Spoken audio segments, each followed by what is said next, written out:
नमस्कार, CSK news में आपका स्वागत है। तो दोस्तों, इस वक्त की बड़ी अपडेट निकल के आ रही है। चीनी ड्रैगन के घर में घुसकर चुनौती देंगी भारतीय नौसेनाएं। जी हाँ, साउथ चाइना सी में शक्ति प्रदर्शन करेंगे 4 युद्धपोत। बेहद बड़ी अपडेट निकल के आ रही है। इस बीच अगली अपडेट में बताएंगे दक्षिणी चीन सागर और पश्चिमी प्रशांत में तैनात रहेंगी भारतीय नौसेनाएं टास्क फोर्स। जी हाँ, आपको बता दें कि 4 युद्धपोत भारतीय सेना ने हिंद महासागर साउथ चाइना सी में शक्ति प्रदर्शन के लिए भेज दिया है। भारतीय नौसेना की ये ताकत देख चाइना परेशान हो चुका है। पूर्वी लद्दाख में दादागिरी दिखा रहे चीनी ड्रैगन को उसके घर में चुनौती देने के लिए भारतीय नौसेना ने 4 घातक युद्धपोत भेजने का ऐलान कर दिया है। भारतीय नौसेना के ये युद्धपोत करीब 2 महीने तक दक्षिणी चीन सागर और दक्षिणी पूर्वी एशिया में रहेंगे। भारतीय युद्धपोत वियतनाम, ऑस्ट्रेलिया, मलेशिया, इंडोनेशिया और फिलीपींस के साथ युद्धाभ्यास करेंगे। इन सभी देशों का चीन के साथ दक्षिणी चीन सागर में विवाद चल रहा है।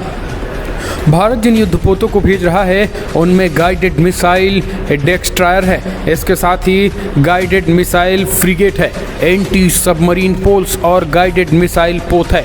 दोस्तों, डेस्ट्रॉयर इतना खतरनाक है कि चाइना के पलक झपकते तमाम युद्धपोतों को हवा ढेर कर सकता है। ये युद्धपोत इसी समय पर साउथ चाइना सी में जा रहे हैं जब ताइवान पर चीन के हमले का खतरा मंडरा रहा है। यही नहीं, चीन के आक्रामक रुख से पूरे साउथ चाइना सी में उसके पड़ोसी देश परेशान हैं, फिर चाहे वियतनाम हो या फिर इंडोनेशिया। इसी वजह से दक्षिणी चीन सागर इस समय दुनिया में नौसैनिक गतिविधियों का केंद्र बन गया है। पिछले सप्ताह ही ब्रिटेन का एयरक्राफ्ट कैरियर इस इलाके से गुजरा है। यही नहीं, अमेरिका के महाविनाशक युद्धपोत इस इलाके में अक्सर गुजरते रहते हैं। इसी समुद्र में चीन की नौसेना पीपल्स लिबरेशन आर्मी भी नियमित अंतराल पर अभ्यास करती रहती है। लेकिन सबसे बड़ी बात यह है दोस्तों कि अमेरिका के विदेश मंत्री का हाल ही में भारत का दौरा, और इस भारत दौरे के बाद जिस तरीके से भारत सरकार और प्रधानमंत्री नरेंद्र मोदी ने यह फैसला लिया है कि अब वहाँ पे 4 खतरनाक भारत के युद्धपोत समुद्र में तैनात किए जाएंगे, वो अपने आप में चीन की मुसीबतें बढ़ाने वाले हैं। न केवल चाइना की मुसीबतें बढ़ा सकते हैं बल्कि पूरी तरीके से उनके कहीं ना कहीं दादागिरी को भी ख़त्म करने की तैयारी हो चुकी है। आपको बता दें, आक्रामक रूप से साउथ चाइना सी में पड़ोसी देश परेशान हो चुके हैं चीन की इस आक्रामकता की वजह से, चाहे वो वियतनाम हो या इंडोनेशिया। भारत जिन युद्धपोतों को भेज रहा है उनमें हमने आपको बताया कि गाइडेड मिसाइल डेस्ट्रॉयर है। इसकी खासियत आप जानेंगे तो आप समझ जाएंगे कि पाकिस्तान और चाइना के समुद्र में तो चाइना के दिन लद ही गए हैं।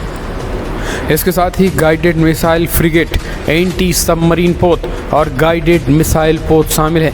यानी पलक झपकते ही दुश्मन देश को चारों खाने चित्त कर सकता है। दरअसल आपको बता दें कि दुनिया में नौसैनिक गतिविधियों का जो केंद्र चीन सागर बना रखा है, उसके बाद से दुनिया भर की सेना यहाँ आने वाली भी। इसी वजह से दक्षिणी चीन सागर इस समय दुनिया में नौसैनिक गतिविधियों का केंद्र बन गया है। पिछले सप्ताह ही ब्रिटेन का एयरक्राफ्ट कैरियर इस इलाके से गुजरा है। यही नहीं, अमेरिका के महाविनाशक युद्धपोत इस इलाके में अक्सर गुजरते रहते हैं। इसी समुद्र में चीन की नौसेना पीपल्स लिबरेशन आर्मी भी नियमित अंतराल पर अभ्यास करती रहती है। चीन का दावा है कि लगभग पूरा दक्षिणी चीन सागर उसका संप्रभु इलाका है। अपने इस दावे को पुष्ट करने के लिए चीन लगातार साउथ चाइना सी में कृत्रिम द्वीप बना रहा है। यही नहीं, इन द्वीप को उनके किले में बदल दिया है जहां पर भारी हथियार और लड़ाकू विमान तैनात हैं। भारत की नौसैनिक तैनाती पर सिंगापुर के नौसैनिक मामलों के विशेषज्ञ कोलिन को कहते हैं कि एक मलक्का स्ट्रेट के पूरब में भारत का नौसैनिक ताकत का प्रदर्शन है। उन्होंने ये भी कहा है कि उन्हें उम्मीद नहीं है कि इस यात्रा के दौरान भारतीय युद्धपोत कोई आक्रामक व्यवहार दिखाएंगे और न ही विवादित द्वीपों के नज़दीक जाएंगे। सिंगापुर के विशेषज्ञ कोह ने CNN से कहा है कि फिलहाल दक्षिणी चीन सागर में भारतीय युद्धपोत की उपस्थिति ही, फिर वो चाहे विवादित द्वीपों में 12 नॉटिकल मील की दूरी हो क्यों ना हो, चाइना को संदेश देने के लिए पर्याप्त है। भारत ये संदेश देना चाहता है कि वो लद्दाख में विवाद के बाद भी पश्चिमी प्रशांत महासागर में अपनी उपस्थिति बनाए रखेगा। विशेषज्ञों का कहना है कि भारत के इस शक्ति प्रदर्शन से चीन का भड़कना तय है। तो ये बड़ी अपडेट निकल के आ रही है। जहाँ पे मोदी सरकार ने एक तरीके से बड़ा फैसला ले लिया है और चाइना को एक तरीके से करारा जवाब देने पे मजबूर कर दिया। और जिस तरीके से एंटी गाइडेड मिसाइल तैयार किया है उसके बाद से चाइना की अब हालत ख़राब हो चुकी है। अगली अपडेट भी ले लेते हैं। तो दोस्तों, अफगानिस्तान के रक्षा मंत्री के घर के बाहर आत्मघाती हमला, बम धमाके से दहला काबुल। जी हाँ, दरअसल आपको बता दें काबुल के सिरपुआर इलाके में ये धमाका हुआ है। यही अफगानिस्तान के रक्षा मंत्री बिस्मिल्लाह मोहम्मदी का घर है। धमाके के बाद रक्षा मंत्री की ओर से कहा गया है कि धमाका कार में रखे बम के जरिए किया गया है। उन्होंने लोगों को जानकारी देते हुए कहा है कि वो पूरी तरीके से सुरक्षित हैं।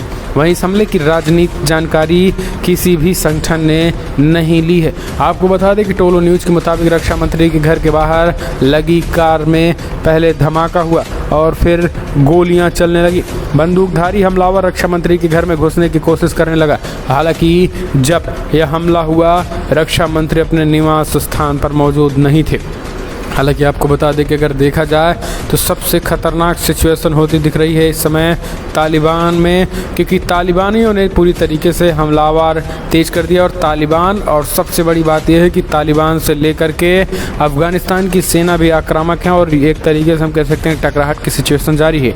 आने वाले समय में कुछ भी हो सकता है, कुछ भी मतलब कुछ भी, क्योंकि आपको बता दें अमेरिका ने साफ साफ चेतावनी दी है। अमेरिका ने कहा है कि फ़िलहाल हम जिस तरीके से जो समझौता हुआ था अमेरिका और तालिबानियों के बीच में, वो चीज़ें कुछ नहीं होती दिख रही है।